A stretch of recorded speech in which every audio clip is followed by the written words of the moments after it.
Bukod sa pag-inspeksyon sa mismong Dario Bridge, pinag-aaralan na rin ng MMDA at DPWH ang posibleng alternate routes para sa planong total rehabilitation sa tulay. Mula sa Quezon City, may ulat on the spot si Steve Dailitan. Steve? Rafi, katatapos-tapos lamang ng isinagawang joint inspection ng MMDA at DPWH dito sa may Dario Bridge. Ito, Rafi, kung ikaw ay patungo ng northbound direction, ito yung ikalawang tulay pagkalagpas ng Congressional Avenue. Kinakailangan na raw kasi, Rafi, na isailalim sa total rehabilitation itong tulay na ito, lalo't na paglumaan na at medyo mahina na rin yung mismong struktura. Kailangan daw gibain, Rafi, yung box culvert na may lapad na 17 meters sa katatayuan ng panibago at mas matibay na istruktura.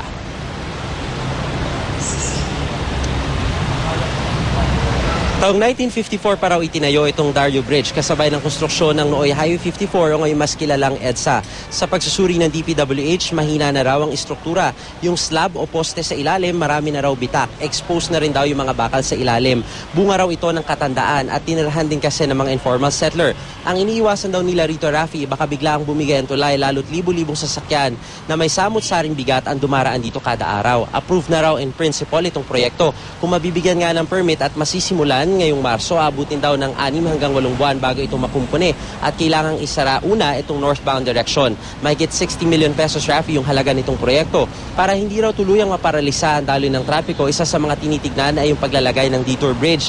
Gigibain yung gitnang harang o yung center island na inyong nakikita. Tatakpan niya ng 1-inch thick na bakal para madaanan ng mga light vehicles. Isasara yung 4 innermost lanes saka ipagagamit yung gutter o yung bangketa sa mga motorista. Isa pa, Rafi, sa mga tinitingnang option ay yung paghahanap ng alternatibong ruta habang ginagawa itong EDSA. Kabilang yung Kaingin Road, dun sa may southbound direction. Ang kaso, two-way lamang yung kalsada at makitid pa.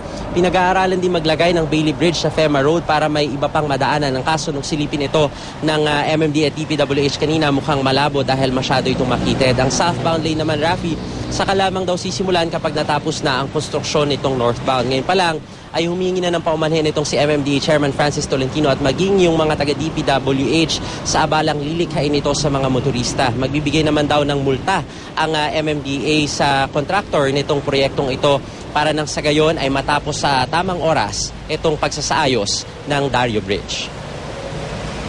Pag nag-meeting yung Metro Manila Mayors ngayong March 22, padadagdagan natin yung fine na 5,000 pesos per day of delay. Halimbawa, 6 months ang target nila, naging 7 months. Ano na yun, 5,000 times 7. Yan yung penalty. Nakikiusap kami sa mga motorista para rin po sa atin lahat ito sa kaliligtas ng buhay ng bawat isa. Konting tiyaga lang po at para magawa namin yung tulay.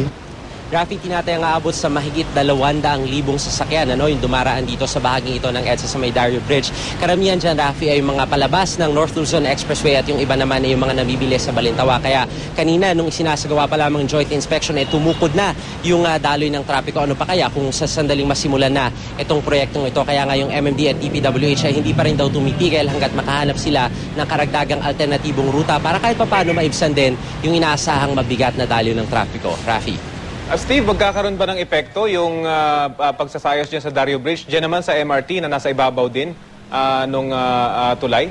Ang sinasabi sa atin kanina, Rafi, ng DPWH, hindi naman daw makaka-apekto kasi dito sa bahaging ito ng Dario Bridge, merong napapagitnaan ito ng 2 poste ng LRT Line 2, Pero ang ang LRT, yung connection nito mula Monumento patungo sa may bahagi ng North EDSA. Pero ang sinasabi nila sa atin kanina, hindi naman daw ito makaka-apekto dahil yung mismong gigibain nila ay yung mismong box culvert sa ilalim. Kinakailangan na raw kasing palitan yon dahil napakarami ng mga defect na nakita nila sa kanilang pag-inspeksyon, Rafi.